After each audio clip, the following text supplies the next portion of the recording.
that 14 of your main event fighters all lost this year? Bruh. 14 fighters! Bruh. It happened again last week with Sandy Ryan, and the week before with AJ, and the week before when Shakur got hurt, and the week before when Berlanga got destroyed. Here's a Oscar De La Hoya has recently taken several hard-hitting verbal jabs at Eddie Hearn. Following the recent incident with Ball, Oscar believes it has become clear that Hearn's influence is waning. One nice thing about all these promoters, Eddie Hearn. One nice thing about Eddie Hearn, Alec recently announced that his focus is now directed elsewhere, away from Eddie Hearn. Predictably, Oscar De La Hoya had something to say about it. In another one of his critiques, De La Hoya took that opportunity to deliver a pointed message to Eddie Hearn. I know in America how it works with restraining orders and stuff like that, but it is getting to the point now where with Oscar, I'm starting to become a little bit fearful for my own safety in terms of that. It doesn't come as a surprise, even though we expected Dimitri Bivol to defeat BBV. The fact is, Bivol lost, which only highlighted a glaring truth. Eddie Hearn has been on a significant losing streak. This realization has dawned not only on fans, but also on Alec, who has been closely allied with Eddie. Following the loss, Alec announced on Instagram that he will be distancing himself from his partnership with Eddie Hearn. Oscar De La Hoya couldn't hold back his words after hearing this. Often described as having a bottomless pit of money and a keen desire to bring fans the fights they want, Alec has long been a key figure in the sport. However, after 15 losses with Hearn's fighters, the relationship between the two has come to an end. "You are a disgrace as a promoter, Eddie," Oscar De La Hoya blasted. 15 big losses. Come on, man, maybe it's time you think about another career. With Alec pulling the plug on Hearn, Oscar believes that Hearn's era might be nearing its end. What makes it even more interesting is Alec's recent announcement that he'll be working with none other than De La Hoya. However, this was another huge L for Eddie Hearn, who is literally 0-11 to Frank Warren this year. This continues the Matchroom curse, meaning if you sign with Matchroom, you're either guaranteed to lose or... The boxing world is experiencing significant turbulence, a fact that's becoming increasingly hard to ignore. Simon Jordan from TalkSport has previously warned that we are entering a unique period in boxing history, where traditional promoters are seemingly losing their grip. He pointed out that promoters like Eddie Hearn are getting fights made for them with minimal effort, merely showing up to collect their checks. This lack of active engagement has raised questions about the future of these promoters in a sport increasingly dominated by wealthier entities. One of the most glaring examples of this trend is the recent performance of Dimitri Bivol, who was expected to deliver a solid win but ended up losing. Bivol's defeat has opened the eyes of many, revealing a stark reality. Eddie Hearn has been on a significant losing streak. The fallout from this situation not only affected fans but also caught the attention of Alec, who has been closely aligned with Hearn. Just after the fight, Alec took to Instagram to announce that he would be reevaluating his partnership with Hearn, marking a turning point in their collaboration. Oscar De La Hoya, never one to shy away from a chance to criticize, seized the opportunity to throw fuel on the fire. He chuckled at Hearn's current predicament, suggesting that Turki Alec finally realized what many had suspected all along. Eddie Hearn is not as formidable as he once appeared. When you keep racking up losses like that, what do you expect? Oscar scoffed. Turki doesn't need someone like Hearn messing things up. Turki Alec has always been recognized for his substantial financial resources and his ambition to deliver the fights that fans have long desired. With 15 losses under Hearn's fighters, the partnership between Alec and Hearn has reached its breaking point.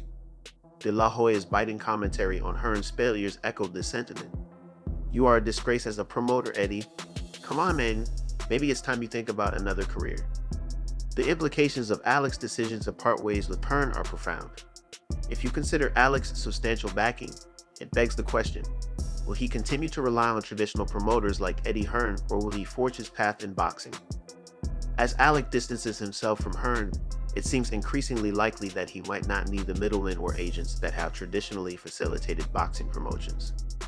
This situation becomes even more compelling when considering the recent turmoil surrounding Oscar De La Hoya. While he's openly reveling in Hearn's downfall, he is now also faced with immense pressure as Alec has chosen to work with him moving forward. If De La Hoya fails to deliver results, he could very well find himself in the same position as Hearn, facing criticism and potential rejection from his financial backers. Oscar De La Hoya is undoubtedly enjoying Hearn's struggles, yet he is keenly aware that he could easily become the next target if things don't go according to plan. Turki's a smart guy, he stated. He knows what he wants, and he's not afraid to cut ties when things aren't working. That's why I'm making sure I deliver. I'm not about to end up like Eddie. The boxing landscape is evolving, and Turki Atlik has a vision to create a unified boxing league. If this ambition comes to fruition, traditional promoters may find themselves rendered obsolete. With Alik's goal of consolidating power and bringing all major fighters under one umbrella, the necessity for individual promoters like De La Hoya and Hearn could diminish significantly. Simon Jordan's warning reinforces this perspective. If I've got the ability to turn out their lights economically, what do I need them for? This stark reality looms over all major promoters as they grapple with the changing tides in boxing. Alik possesses the financial muscle and the vision to redefine the sport according to his terms. If he decides that promoters are extraneous, the industry may be left scrambling for solutions. Eddie Hearn, of course, has not taken these criticisms lying down. He continues to defend his role in the boxing world, asserting that promoters like himself and Frank Warren remain vital to the sport. Hearn argues that their contributions extend far beyond simply showing up and taking a cut from deals. We have a huge business of running global sports, he insisted. Our role runs deeper than being glorified agents. While Hearn's self-defense is understandable, skepticism remains about his relevance in the current boxing climate. Oscar De La Hoya didn't hesitate to challenge Hearn's assertions. If you were really so important, why is Turki ditching you now? De La Hoya pointedly remarked. Hearn's insistence on his importance seems increasingly hollow in light of Alik's departure from him. De La Hoya, now aligning himself with Alik, sees this as an opportunity to reclaim his position in boxing. However, he is not native about the pressures that accompany such a partnership. If he fails to deliver victories for Alik, he risks finding himself in a precarious position much like Hearn's. As Alik seeks to reshape boxing, the expectation on De La Hoya is mounting. This partnership with Alik could be a double-edged sword. While it offers the potential for renewed prominence, it also comes with the risk of failure. If De La Hoya cannot secure the wins that Alik desires, he may soon find himself in an untenable situation. Turki knows what he's doing, De La Hoya remarked. I'm not about to be the next one facing the music. While Oscar enjoys a moment of triumph, he recognizes that he's entering a high-stakes arena. The uncertainty of the boxing world adds tension to his newfound partnership. If Alik's grand vision of a singular boxing league is realized, the traditional roles of promoters could be fundamentally altered, leaving figures like Hearn and De La Hoya on the sidelines. Hearn has expressed confidence that Alik does not seek to eliminate promoters entirely. He acknowledges, however, that the ecosystem of boxing requires balance. A Riyadh season will not, on its own, keep boxing alive, Hearn argued. He believes the sport still needs promoters to manage the numerous smaller events that occur throughout the year. But with Alik's deep pockets, many wonder if he could find a way to manage the sport without relying on traditional promoters. As Oscar revels in Hearn's struggles, it's crucial to note that both men are aware of the shifting dynamics in boxing.